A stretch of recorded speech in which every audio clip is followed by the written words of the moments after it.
was a farmer who lived many years ago in the province of Bengal. He was, on the whole, a kindly man who would help anybody in trouble, but he didn't always treat his animals kindly. On a hot day, he could become short-tempered and strike his buffaloes as they pulled the plows.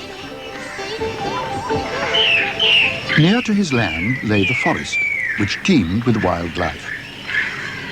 And the most famous of the wild animals, the ones most likely to attack a man, were the tigers. They were very strong and powerful, but also very stupid, and therefore easily deceived. This is the story of what occurred when Hashim met one of these tigers. One day the tiger saw a goat tethered beneath a tree and said, "Aha, I will have goat for supper." What the tiger didn't see was a cage, shaped like a box, standing beside the goat. The lid of the box was held open by a cord, which ran over a branch of the tree and down to the ground again.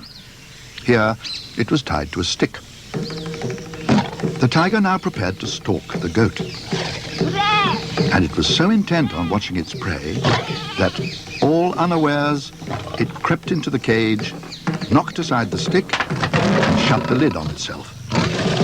It was caught in the trap, which had been set for that purpose by the hunter. It could do nothing to free itself. It could only roar its anger and annoyance. This attracted the attention of Hashim, who chanced to be passing by.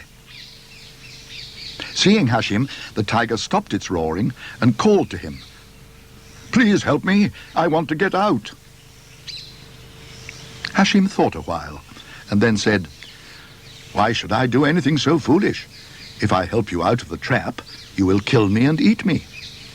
"Oh, dear me, no. I would never harm a man who saved my life.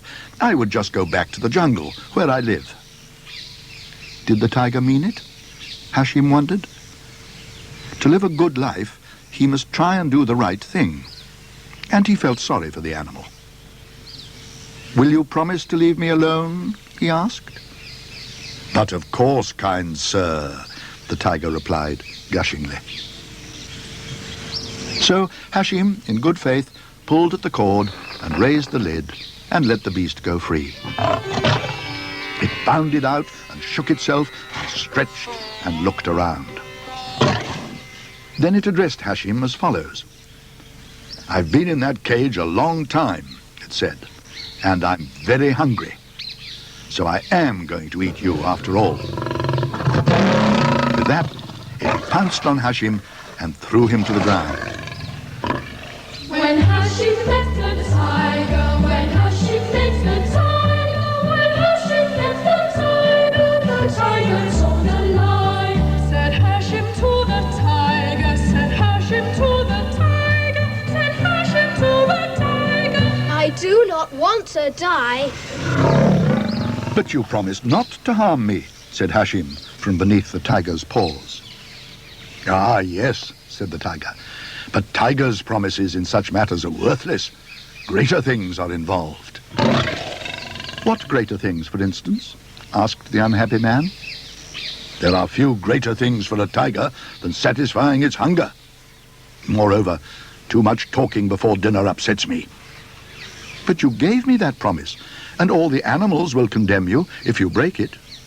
"No, they won't," said the tiger. "They'll say I did the right and proper thing. To prove it," he added, "we'll go together and find 4 animals and ask them. Anything to stop your chatter." "What if one of them agrees with me?" "In that unlikely event," said the tiger, "I would have to let you go." So first they asked the tethered goat, who had overheard the conversation.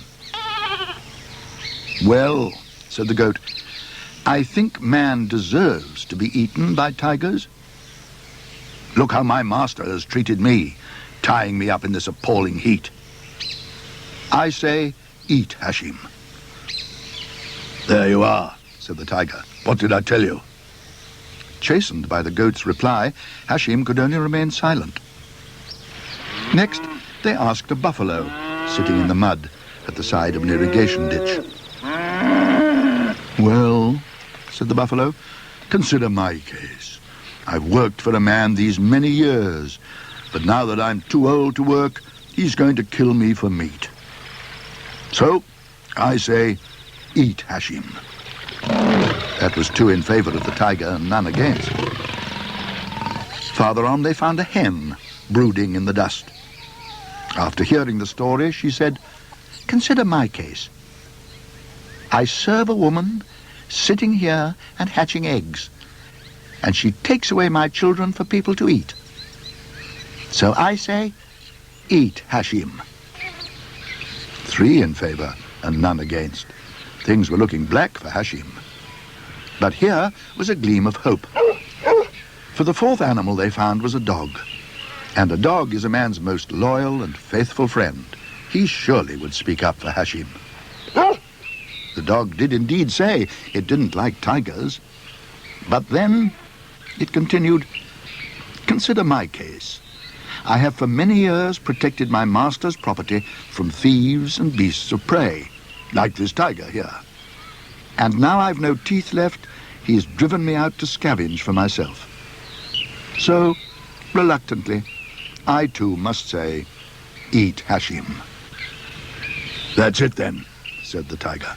I've been extremely patient, and it's past my supper time. The tiger, he was hungry. The tiger, he was hungry. The tiger, he was hungry, and that we must allow.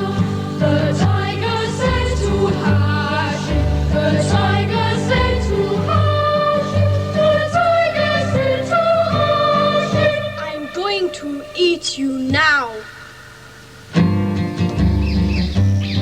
Now, it so happened that in the course of their walk, they had come full circle and were back at the cage. And this gave Hashim a last desperate idea. I suppose I must let you eat me, he said. But before you do, please, will you satisfy my curiosity? However did a powerful and intelligent beast like you get caught in that small trap? Well, replied the tiger, it's rather difficult to explain in words. I'll have to show you. How kind of you, said Hashim. And to make it realistic, look, the goat's still there. So the tiger, who, as we've said, could be rather stupid, started to stalk the goat again, stealthily, step by step.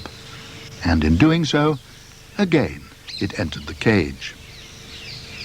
Quick as a flash, Hashim dropped the lid on it. So, the tiger got what it deserved.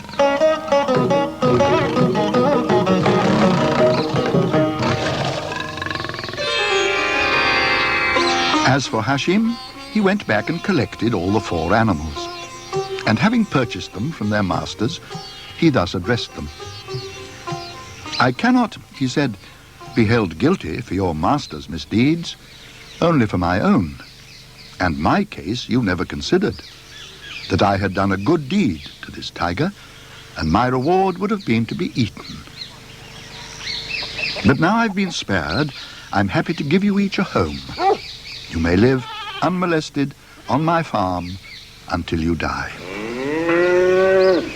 So Hashim both caged the tiger and learnt how to treat his animals with kindness, as Almighty Allah decrees.